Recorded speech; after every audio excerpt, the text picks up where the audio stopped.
Yeah. Yeah. Woo. Alright. Yeah. Alright. Fresh to death she is. From her steps to her set she is. So death might not let me live. You did? Fresh, yes she is. Had a feeling that it would be a day like this. The orchestra in my mind don't play like this, nah. But I'm prepared for it, got a little red for it. Brushed off my ears, even cut my hair for it. Cause normally I don't care for it. Don't even be looking for like that. Then there go it, yeah, right over there. So I prepared the poet, little scared, my stare lowered. Mama said have no fear, plus I'm already out of my chair. Gather up my ears on my square from here forward. It's nothing right, so here go it. Whisper in the ears, kinda crowded in here. Wish you cared to blow it. She said, yeah. You're my sunshine. Yeah. You're my moonlight. You're the starry skies above me. Won't you please come down and hug me? Think I found love in this club tonight. That's right. Whoa, whoa. Never met her before, but I think I like her like a metaphor. It's hard to get in the car we sit. But from the intro, she rolled down the We are entering the Chevron refinery. Visitor entrance. Should we go there? Yeah, try that. Look at the flag. In Chevron we trust.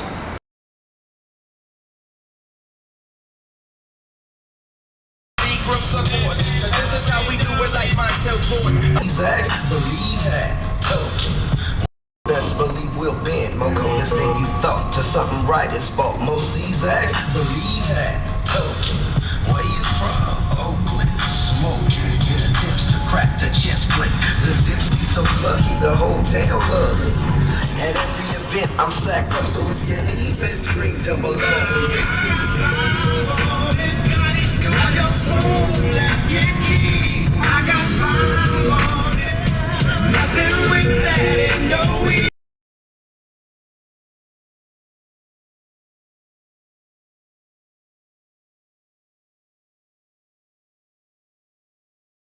How much do you know about the refinery and air quality issues and pollution issues in Richmond?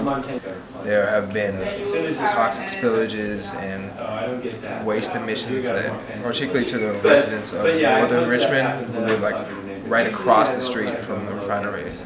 There's like large amounts of cases of asthma and other health problems. And so I definitely I see that it's like right there. So it affects me a lot. And since like, as far as I can remember, it's always been like the sirens that go off. How often would those sirens go off, and were they very frightening as a younger kid? I remember them going off, well, the ones in the daytime went off at like maybe once every 3 months, but at night you could like see smoke billowing out, but it's really suspicious because they never really warned us at night. I guess they suspected that if they did it at night, no one would tell. And that we have to stay in our homes when that happens, and we have to close all the doors and the windows and stuff. How often does that happen, and what is it like? Describe it more. It used to happen a lot when I was like in elementary school. Not much, I haven't heard much about it now. But we used to be in school when it happened, or at our homes, and then when it happened at school we had to stay at school until like it was safe for us to go home. And we would have to like fill out these forms to see if we were like injured or if we had any like reactions to the spill. And once those were reviewed, then sometimes we would get money for it. Did your family ever get compensated for it? We did a while back, but then as it started happening more, like it would be more difficult for them, I guess, to give us money, just because there were so many people and it happened a lot before. But we got money a couple times. I know that some of my friends had to go, like, and their schools had to be like closed down, and sometimes when there would be leakage. But that wasn't in my, like, that would be in Richmond, not in El Bronte, and I've never been locked up in my house because of it or anything like that. I just know people who have. I don't know anything else about it. Can you tell me a little more about what happened to them? They just had to stay inside, like during the lunch if there was a spill, Okay. or like a leak in the plant. If there's something wrong, then all the teachers would keep them locked up in the rooms. Well, I know that the air quality there is terrible. I used to go to elementary school in Point Richmond, which is really close to Chevron, and we'd always have air alerts where the Chevron, something would happen with Chevron, and we'd have to shut all windows, and you could just like look outside and there'd be smoke billowing out of the refinery. So that was a problem. And also everyone I knew had asthma. Really? That says a lot about the air quality. Do you have asthma?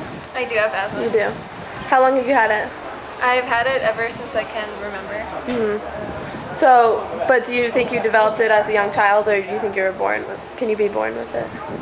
I think I developed it mostly due to the area. I mean, I have an inhaler and I have mild asthma, and I don't really need to use it in other places where the air quality is better.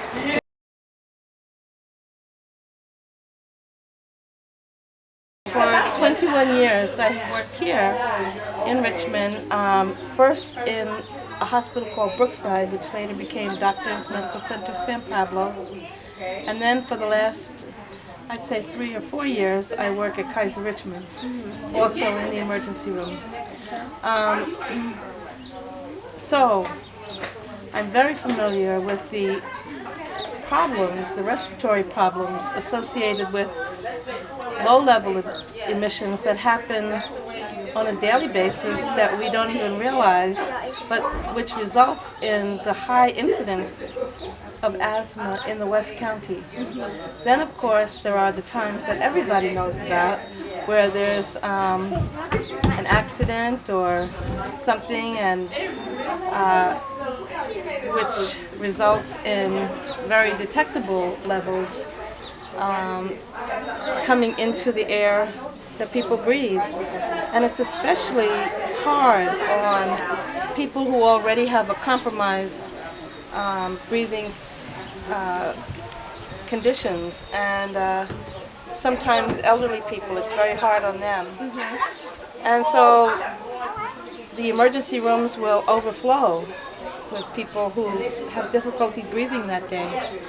But I'm sure there are leaks and other low-level emissions that we may not know about, but that still get out into the air and affect people. And children, especially children whose lungs are forming, and they haven't even developed strong, healthy lungs yet. And already they have asthma, and that means they are subjected to medications on a daily basis. Some of the main medications for asthma are steroids. Steroids, the purpose of them in the lungs is to kind of dry the tissues and enhance the breathing passages, and that's fine, but steroids also dry many other areas in the body, including the skin. And a lot of the children, if they've been on steroids a long time, their skin is very fragile, and already they develop a lot of problems with the skin. Also, steroids taken over a long period of time can affect the ability of the body to, the beta cells to create insulin. And, you know, there's people now recognize the relationship between certain medications and the development of diabetes. Do you think you ever experienced health issues from the spills, from the chemicals? No, not like long term, but like headaches and stuff like that. Headaches? Yeah, and just take pills for it. There was the one time, I think it was at the 97 spill when I was in elementary school, when we had to close all the windows and everything, and my friend was suffering really bad from an asthma attack. He really couldn't breathe. He was like on the floor gasping, and the principal was really worried, and we had to call an ambulance. So I mean, if you have chronic asthma, that's the word. If you have chronic asthma, then it affects you more than other people.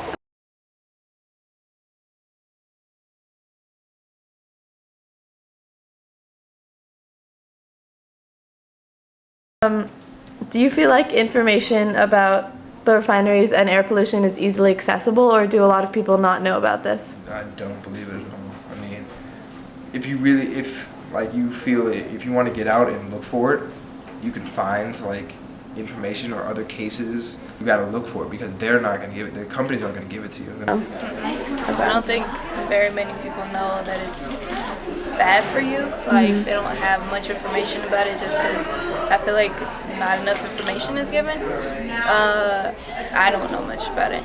My family doesn't know much about it. Okay.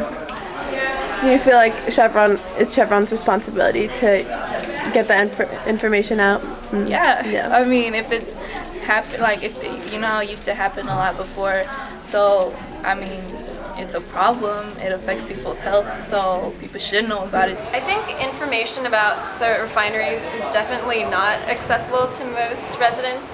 I think that, first of all, if you were educated about the refinery, then you wouldn't move there in the first place. And even living there and going to school there, nobody from Chevron came and talked to my class about what was going on. We were told to keep the windows closed, but why? Why is this going on? Why do we have asthma? Like, nothing was really explained to us. Okay.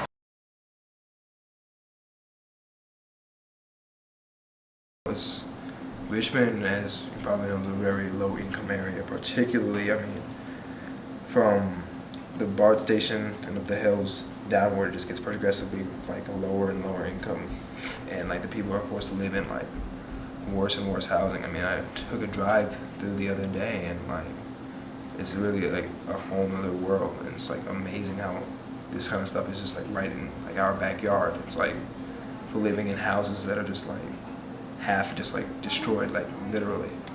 But I definitely believe that has an impact. Like I said, you have the corporations, and they're gonna put their like refineries here, and they're like, no one else cares about you. So like, I mean, who's gonna trip? We're gonna put it in Richmond. Nobody cares about Richmond. About that, I don't think it's that the refinery is in Marin and not in Richmond. I think that the people who can afford to live away from the refinery live away from it. Like, it could be in Marin, but people in Marin would just move. Like, it's not a geographical thing as much as an economic like status. Yeah. And where you can afford to be. And if you can afford to be in a safer place, then that's fine. And if you can't, then you gotta do what you gotta do. Well, always people that are a lower socioeconomic level, they're always more vulnerable in many ways. They have less resources to fight for justice. They're just as in need of it. They care about it just as much, but they have to go to work. And when you finish work, you're tired, and you know, there's other things other priorities take place, and you may not have the time to attend the meetings that are required, you know, for a broad-based social movement. Yeah. So, you know, it's the same obstacles that face movements everywhere. I would definitely say it's not the people's fault, because it's the city of Richmond's fault. There's been a lot of corruption over the years about what to do with the money, and like now they're spending all this money to make a new building for the city employees, but none of it's really going into the schools. And if you haven't heard already, Richmond schools like Kennedy and Richmond High have like a score of about 1 on the academic performance index out of 10. So where's the money going to? If it's not going to schools, if it's not going to programs that'll help the youth, help the community become better. Gail McLaughlin recently sponsored an initiative that at the very least would require Chevron to pay its fair share of taxes. And that was a wonderful measure that she sponsored. Chevron has a lot of money, and they were able to sort of develop a campaign where, wrong information was spread around that this would increase everybody's taxes. I mean, rather it was just the opposite, you know. But somehow misinformation was spread around and the measure was not passed. So that's one of the things I'd like to see happen. So what would be the consequences of them paying their full tax? Well, then it would mean so much for the city. You know, the city could do a lot more and create programs that would be beneficial to the citizens of Richmond. As it is now, Chevron, being a multi-billionaire company with a lot of money, it does, yes, it gives special monies to the city. It develops special programs that makes it look like it's friendly to the youth and to the people of Richmond. But it does it at its own convenience, at its own largesse, you know, when it wants to do it. And it does it in a way that makes it look like it's such a benefactor of the citizens of Richmond.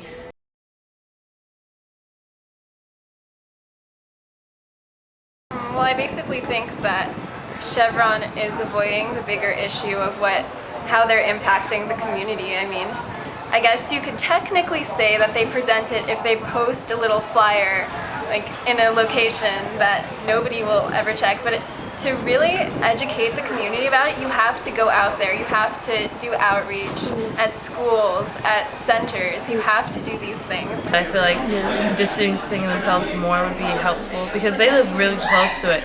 Like my friend Samantha Kramer, she lives really close to Chevron, which is why her mom works there, I'm assuming. But like, I think that's ridiculous because if there was something to go wrong, like really wrong, they'd be strongly affected. I definitely think that it's not enough. I mean, if you have a health problem, most of the times you're stuck with it for life.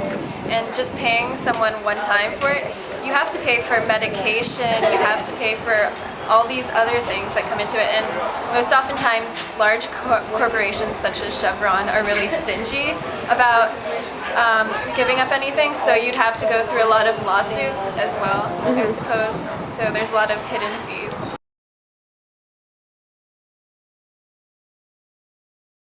Richmond has been good to me.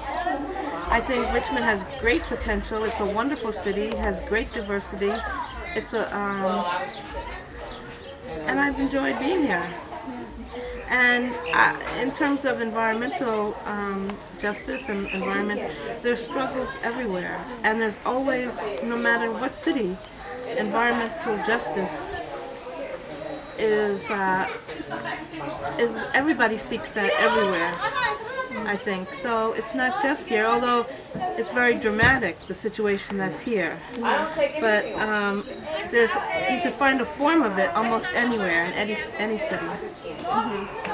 What would you say to kids in Marin who might care about this but really have such a different lifestyle? They don't have asthma, they don't have to deal with the Chevron refinery in the backyard. Like, if they want to help, what would you say to them? I would say that I would think that the most effective thing would be, first of all, educating yourself about the issue and then educating other people in the community because nobody else is going to do it. Caring and becoming conscious human beings makes it so that if there's injustice anywhere, you know, you feel compelled to respond to it. Even if it just means just making yourself aware of the issues.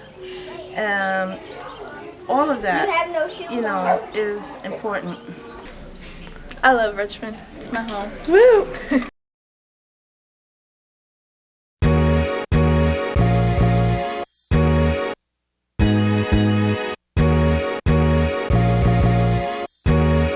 Yeah.